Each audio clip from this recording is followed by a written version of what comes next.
So, here comes another lockdown in Europe. I believe you might wonder how it's going to be like in 2021. And I have to say the pandemic actually changed the whole fashion industry.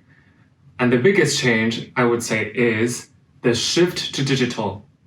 Have you already noticed something different between stores and e-commerce? Let's check it out.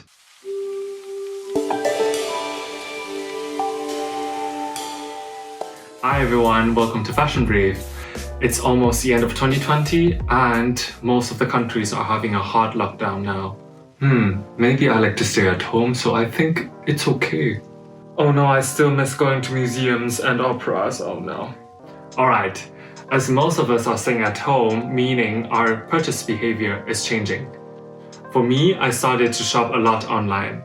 If you've seen my last episode about luxury marketing strategy, you will notice that they are not early adopters in terms of internet and online world. And this is where I didn't dig deep from the last episode. Now I think this is a perfect timing to talk about the digital sprint for luxury brands. They are quite cautious about the world of internet, since they want to keep it mysterious and not that easy to access. Still remember the dream builder I mentioned?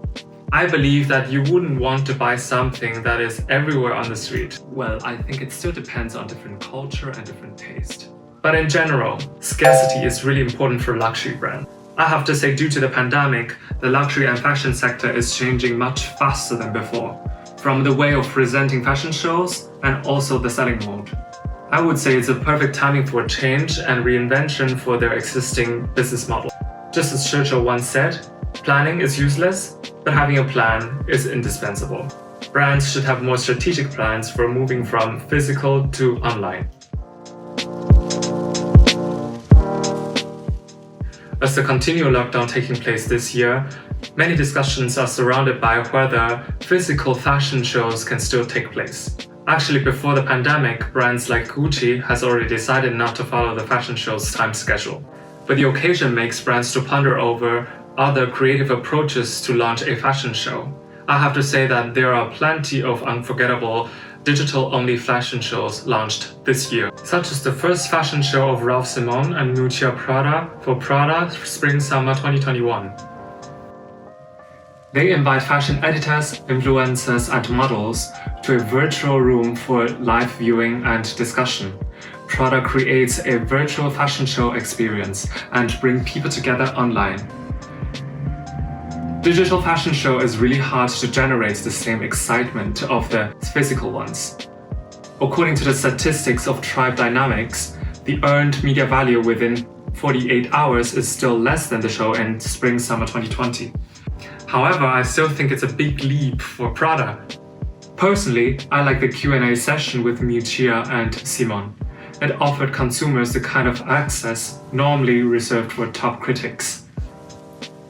If we're in an era of social distancing, well, maybe we can meet each other by avatars. Another brand, Moschino, did a breakthrough of how we imagine fashion shows. The brand is known for its superb mischievous creativity, which created a fashion show for its Spring-Summer 2021 with pure puppets wearing scaled-down garments. This becomes the tiniest fashion show on earth. The show successfully showcased the creativity and sophisticated aspect of Moschino. Increasing storytelling videos were produced by luxury and fashion brands this year. The content are more expressive and sort of reflecting the current situation now, such as the first sight video from Alexander McQueen for its Spring-Summer 2021 campaign. So let's talk a bit about e-commerce and omnichannel. Let's take a look at the alteration of consumer behavior. Before discussing the selling mode of fashion brands, this is a graphic that shows the share of online sales from 2020 to 2021 estimated.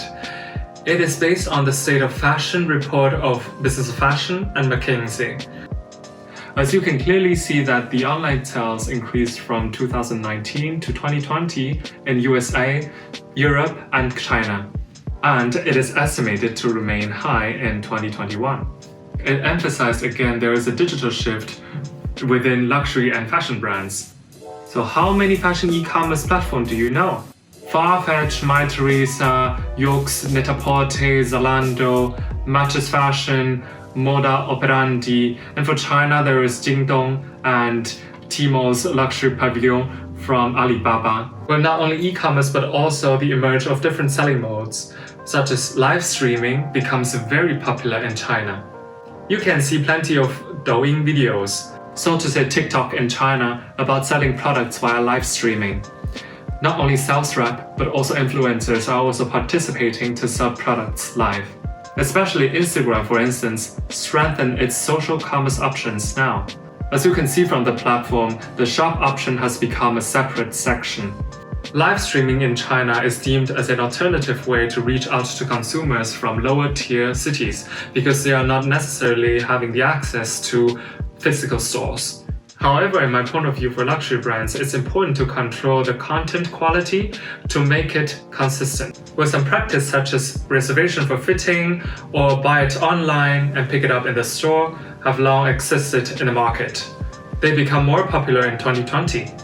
And some brands even combine the service offline with online presence. For Gucci and Burberry, both brands are making every effort to plan their digital roadmap. Gucci launched an app called Gucci Live. The app is available in Europe, Middle East, and Africa because the brand thinks that purely online shopping lacks intimacy. So the app helps the situation and draw close to their customers. Customers can be consulted by real sales rep in the store to maintain the service quality and warmth. On the other hand, I also realized that the brand strengthened its Gucci app. It is super interactive and you can even try different items via the app with augmented reality. Also, you can customize your personal Gucci sneakers in the app. I think it's really fun and the approach somehow solved the problem of closed physical stores by innovative and creative solutions. From an interview with the Chief Client and Digital Officer of Kering, he stated that building a luxury experience and building a digital footprint is really hard to do and requires significant investment. Still, it's very important for the group to construct the infrastructure for long-term plans, not only for Gucci, but also for Saint Laurent and Bottega Veneta. For UK, the country is now suffering severely from the pandemic. Fashion players must find their new way to excite customers and encourage them to engage online. For Burberry, the brand has initiated some innovative digital approaches to draw customers' attention. The brand was one of the first luxury brands that test Instagram and in-store iPads. It is hoping to maintain its reputation as digital frontrunner. Hence, the social retail store was opened in Shenzhen, China. The concept of the store is to leverage WeChat mini programs to interact with young customers. Within the store, it acts as a digital companion. Customers can scan product tag QR code to view additional content like product storytelling and models wearing the item. Book a preferred fitting room with specific playlists selected by Burberry and the ability to adjust the lighting. Every item in the store is scannable. Each action rewards customers with social currency. As customers earn more currency by interacting with the brand, an animal character evolves, starting from an unhatched egg. In addition to new characters and outfits for their characters, customers can receive exclusive cafe menu items and access to the trench experience, a digitally enhanced room designed to help customers create content to share on social media, including the ability to try on a trench coat. So let's have a quick summary of this episode. As the crisis continues to unfold, brands must shape their strategy by quickly grasping which trend will remain after recovery and which will dissipate. In an interview between Business of Fashion and the CEO of Louis Vuitton, he mentioned that the change before the pandemic is more introverted, and most luxury brands are living in a bubble before the pandemic. They are striving for little changes or over-rely on certain markets or channels. Therefore, digital transformation is urgent for luxury brands. In 2021, in my point of view, brands need to define clear, long-term ambitions while demonstrating enough flexibility, speed, and agility to navigate an uncertain short-term future. Brands should identify the threats to their businesses and prepare strategic responses across multiple scenarios to counter uncertainty and facilitate fast decision-making. Omnichannel experience will be the key for 2021. Although the concept has long been discussed, the pandemic accelerates the need of change. Physical stores are no longer physical stores, so as online stores. So I really hope everything will be fine soon with the help of vaccine. Stay healthy and safe. Don't forget to give me a like and subscribe my channel. Well, maybe let me know how much you shopped online this year in the comments. Stay tuned for more interesting analysis and see you next year in 2021. Cheers.